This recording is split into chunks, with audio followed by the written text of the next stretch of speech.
Craig, 4 points down late in the second quarter. Where do you think it went wrong after that? Yeah, there's a few areas that we've got work to do. Centre bounce continues to be a major concern for us.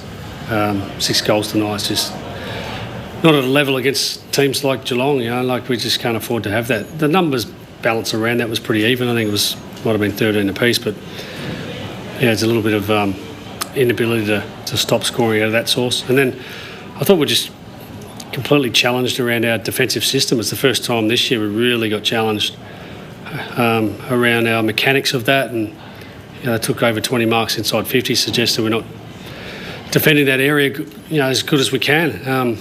We're at a level that we have been all year. We've take great pride. Last week, 62 inside 50s, keep the really quality opposition from scoring. Tonight was just the opposite of that. Was it a work rate issue, or just the way they... No, there was just so many breakdowns. And again, obviously, well done to Geelong for challenging that part of our game. But it's just breakdowns. And some fundamental stuff that we just take great pride in, and in other parts it's just, just maybe a bit outplayed in certain parts of that game. But it hasn't been a pattern, though. So, like, right now it's sit here and go, let's get better in that part of our game. But it hasn't been a pattern to this stage. Do you feel it started before Darcy went off, or obviously is it big? Yeah, well, they started well. Yeah, they started well. It didn't help because we already had Steele playing back, and then Q was doing a good job on Dempsey on the wing. So he had to be part of the back rotation, and we had to play Pendles a bit back there too. So it just happens. But again, it's not our story. It's not. I wouldn't think that Darcy going down is the reason why they had kicked 18 odd goals. He would like to think we're better than one person. We've proven that when he hasn't played. How's he doing after that concussion? Obviously a pretty tough start to the season injury-wise. Yeah, early stages seems okay. We'll just have to wait and see and go through the normal protocols around that. One area the Cats were really dominant was their ability to use handball forward of the ball tonight with their chains and getting that ball inside their forward 50. Yeah, they challenged our defensive system. Their ball movement was really slick. The numbers don't lie. I think every time they kicked over 110 points, they don't lose currently. So that's a big number. We've played Brisbane and Geelong last year's grand finals, and we just haven't been up to that level yet. We've got work to do in our game. We played those two teams from last year, and I know that it's a different season this year, but it's just parts of their game are just challenging us a bit more than some of the other teams in the competition, and we'll get to work on it. What is it, round 9? It's nice to find out this stuff now, isn't it? And we can get to work on it. We'll do that. Got 6 days to prepare ourselves against the Swans and get to work on the centre bounces and our defensive system. Some will be reminders, others will be like, okay, what are we going to do with this phase? It's not quite working.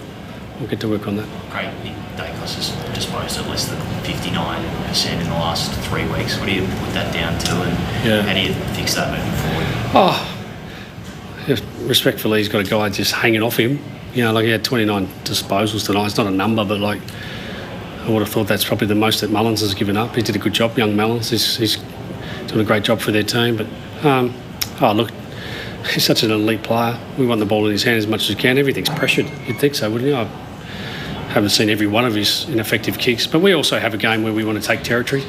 So I think we won a flag in 23. We were the worst of kicking efficiency in the competition, because it wasn't part of our game that we needed. It was just take territory at times, and so kicking efficiency is not a number that we care too often about. When you say you want the ball in your hands, does sometimes you get it, or his teammates give it to him when he probably...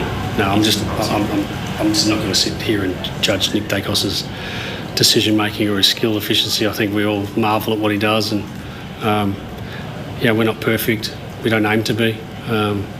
He's an elite player of the competition, getting tagged and trying his guts out for our team. It's the collision between Mullen and Darcy Moore, Craig. What did you make of that? Well, I haven't seen the replay. It just looked like Darcy led with his head. I don't know. Have you seen it? I apologise. I haven't looked it over. It was right before half time. I was running down to get in here, so it's hard for me to comment. But I just looked like, I don't know. Again, I could be wrong. It just looked like Darcy went in for the ball with his head first and not protecting him. Again, I'd have to have a look at it.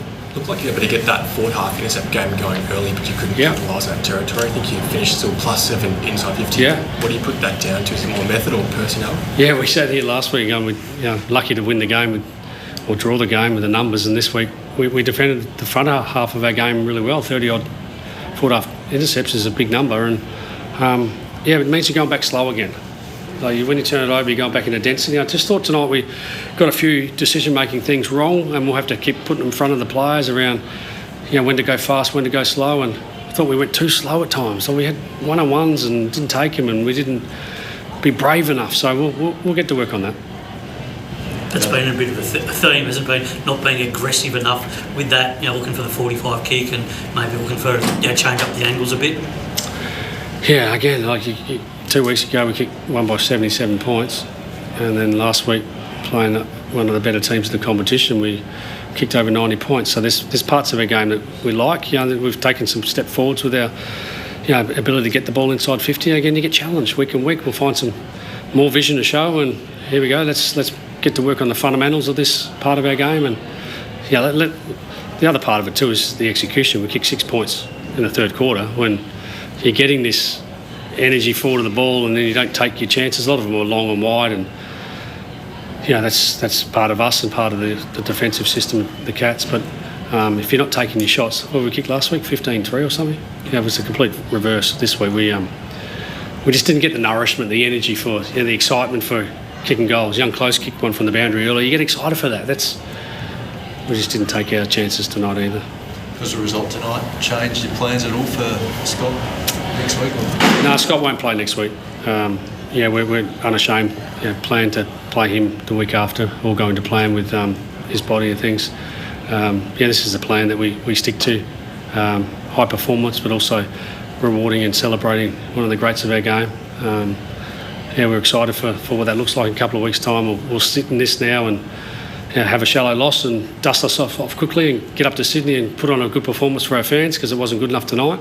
And we're excited for that, but at the appropriate time we'll make sure we celebrate Pendles for what it is. Are you prepared to take a shorter hit or have not your strongest possible team next week for the bigger picture of the history and where it sits?